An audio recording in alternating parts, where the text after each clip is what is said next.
You students, कैसे हैं आप? And I really wish your people are fine.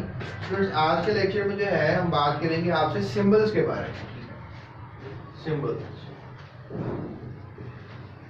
और सिंबल्स के साथ साथ जो है हम आपसे बात करेंगे अबाउट वैलेंसी,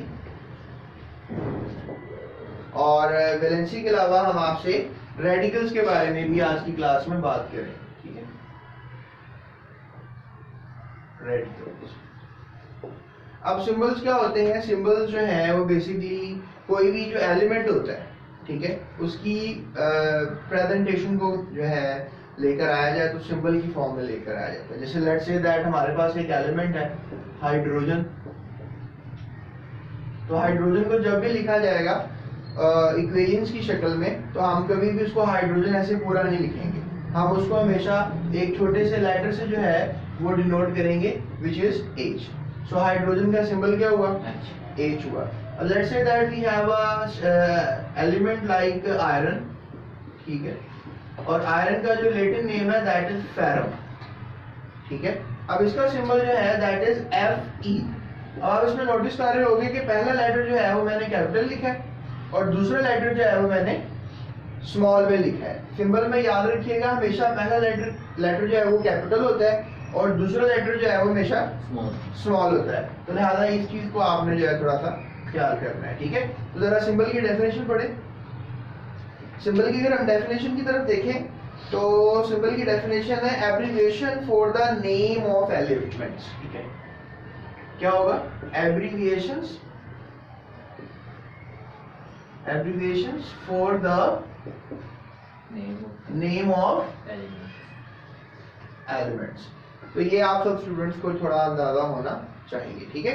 तो उसके बाद जो है बहुत से और एलिमेंट्स हैं। अगर हम बुक में देखें तो कैल्शियम का सिंबल क्या होगा? Ca होगा, और इस तरह से फिर सोडियम का सिंबल Na होगा और क्लोरीन का सिंबल Cl होगा, ठीक है। तो कैल्शियम का सिंबल क्या होगा? Ca, क्लोरीन का क्या होगा? Cl, और सोडियम का क्या होगा? Na। इसमें आप देख रहे हो पहला लेटर हमेशा क्या लिखा जा रहा है? कैपिटल लिखा जा रहा है, और दूसरा लेटर हमेशा स्मॉल लिखा जा रहा है। तो ये बच्चे अमूमन जो है वो गलती कर लेते हैं, तो लिहाजा हमें ये गलती नहीं करनी है, ठीक है। तो उसके बाद हम आपसे बात करेंगे नेक्स्ट जो है that is valency, right. Next में बात करेंगे आपसे किसकी है? वैलेंसी की। अब बहुत सी डेफिनेशन जो है इसकी ली जाती हैं। एक तो ली जाती है combining capacity of one element with the other element, combining capacity of one element with the other element। एक तो ये ली जाती है, और दूसरी ली जाती है the quantity of electron in the outer shell, quantity of electron in the outer shell. तो स्टूडेंट्स ये जो है हमारे पास क्या होगा? डेफिनेशन होगी वैलेंसी का। वैलेंसी वैसे होती है, अगर हम किसी एटम की तरफ देखें तो लेट्स से दैट कि वो एटम जो है अपने अंदर एक न्यूक्लियस रखता है और शेल्स रखता है, और उसका लेट्स से दैट दो शेल्स हैं, ठीक है। तो दो शेल्स में से जो आउटर शेल होगा वो उसका क्या होगा? बैलेंस शेल होगा। आउटर शेल क्या होगा? तो आपको थोड़ा समझ में आ रहा होगा कि बैलेंस शेल से एक लफ्ज निकला है वैलेंसी, ठीक है। ये कौन सा शेल है? Valence shell. तो वैलेंस शेल से ही क्या लफ्ज निकला है? वैलेंसी लफ्ज निकला है, और वैलेंसी हमें बताता है कि quantity of electron the outer shell, यानी द आउटर शेल में जितने भी इलेक्ट्रॉन किसी एलिमेंट की एक है, किसी अब ये चीज का हम अंदाजा लगा सकते हैं। जैसे बुक की कुछ एग्जांपल है, जैसे क्लोरीन है। अब क्लोरीन जो है उसके साथ एक हाइड्रोजन लगा हुआ है, इसका मतलब है क्लोरीन की वैलेंसी 1 है, क्योंकि एक हाइड्रोजन लगा है क्लोरीन के साथ। उसके बाद अगर हम देखें तो ऑक्सीजन है, ऑक्सीजन के साथ कितने हाइड्रोजन लगे हैं? 2 हाइड्रोजन लगे हैं। इसका मतलब है ऑक्सीजन की वैलेंसी 2 है, क्योंकि 2 हाइड्रोजन लगे हैं, ठीक है। तो लिहाजा हम कह सकते हैं कि जो वैलेंसी है, जो कंबाइनिंग कैपेसिटी है, ठीक है, एक एलिमेंट की दूसरे एलिमेंट के साथ वो वैलेंसी बता रही है। यानी हाइड्रोजन की कंबाइनिंग कैपेसिटी क्या है? ऑक्सीजन के साथ 2 है, जबकि क्लोरीन के साथ क्या है? 1 है। तो लिहाजा इसलिए क्लोरीन की वैलेंसी 1 है और ऑक्सीजन की वैलेंसी 2 है। और हम देखें भी तो जो ऑक्सीजन है उसको 2 इलेक्ट्रॉन्स चाहिए आउटर शेल में, दैट्स व्हाई वो 2 हाइड्रोजन जोड़ है। क्लोरीन आउटर शेल में एक मजीद इलेक्ट्रॉन चाहिए, इसलिए वो 1 हाइड्रोजन को जोड़ है। ये मैं आपको आगे तफसील में जाकर बताऊंगा, राइट। तो अभी थोड़ा सा आपने परेशान नहीं होना। उसके बाद अगर हम देखें फॉर एग्जांपल कुछ मजीद एग्जांपल्स को, तो नाइट्रोजन को हम देखें तो नाइट्रोजन जो है वो कितने हाइड्रोजन जोड़ा अपने साथ, 3 हाइड्रोजन जोड़ा है। तो लिहाजा हम कह सकते हैं कि जो नाइट्रोजन है उसकी वैलेंसी 3 है, ठीक है। उसके बाद हमारे पास एक और एलिमेंट है कार्बन, जो अपने साथ तकरीबन 4 हाइड्रोजन को जोड़ रहा है, तो लिहाजा उसकी वैलेंसी जो है वो 4 होगी, कार्बन की वैलेंसी 4 होगी, और हाइड्रोजन तो डेफिनेटली इसकी वैलेंसी 1 होगी, we talk about it later. उसके बाद मीथेन है, फिर ये HCl है, उसके बाद ये वाटर है, कॉमनली इसको आप लिख रहे हैं, ये कंडेंस फार्मूला मैं आपको लिख के दिखा रहा हूँ, और ये अमोनिया है, राइट। तो ये हमने क्या सीखा, नेक्स्ट वैलेंसी के बारे में, ठीक है। किसके बारे में सीखा हमने, वैलेंसी के बारे में सीखा, और पहले किसके बारे में सीखा, सिंबल्स के बारे में सीखा, ठीक है। अब हम सीखेंगे अबाउट रेडिकल्स, राइट। अब रेडिकल्स क्या होते हैं स्टूडेंट्स, रेडिकल्स को अगर हम सीखना चाहते हैं तो रेडिकल्स भी they are not difficult to understand. Radicals कहते हैं इट इज समथिंग एटम और a compound which have some charge, right, ठीक है। एटम, एन एटम क्या ले चले, एन एटम और group of atoms having some charge.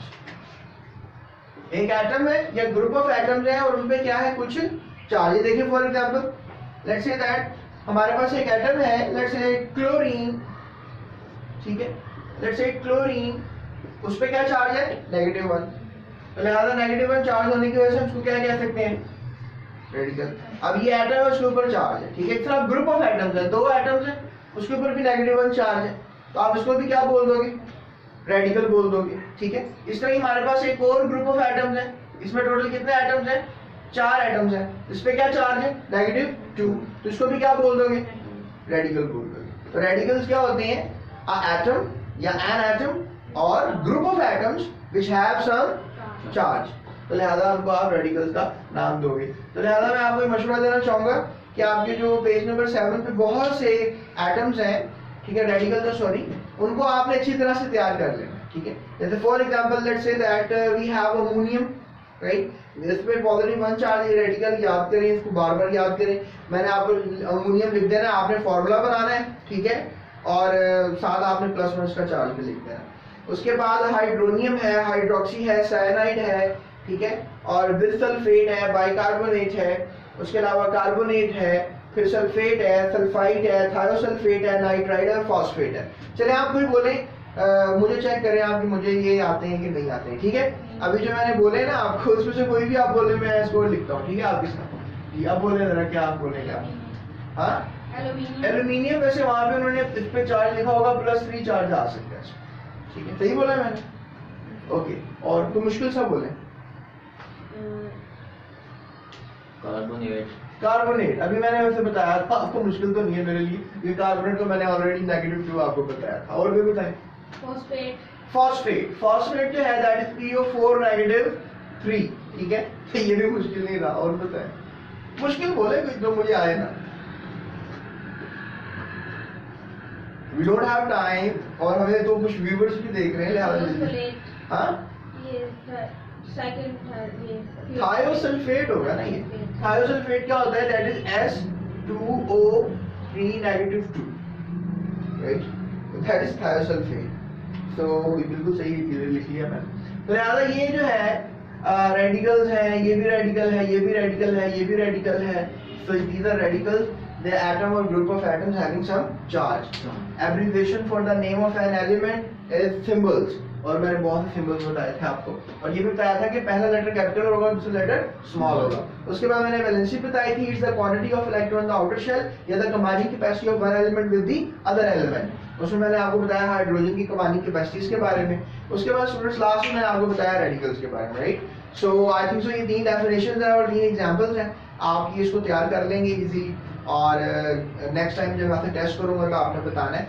लेकिन उसके बाद मेरा कल का जो लेक्चर होगा, और आप लोगों ने भी लाजमी सुनना है मेरा कल का लेक्चर, उसमें मैं आपको बताने वाला हूँ कि फेरिक सल्फेट और फेरस सल्फेट में क्या होता है फर्क। मैं एक और चीज बताता हूँ आपको, ये जो रेडिकल्स होते हैं, इन रेडिकल्स को आप कह दो कि इनकी दो किस्म के रेडिकल्स, किसी एक वैलेंसियां दो किस्म की हो सकती है, सॉरी मतलब लेट्स से दैट कि एक एलिमेंट है जैसे आयरन है, ठीक है, आयरन +2 भी हो सकता है और +3 भी हो सकता है, ठीक है।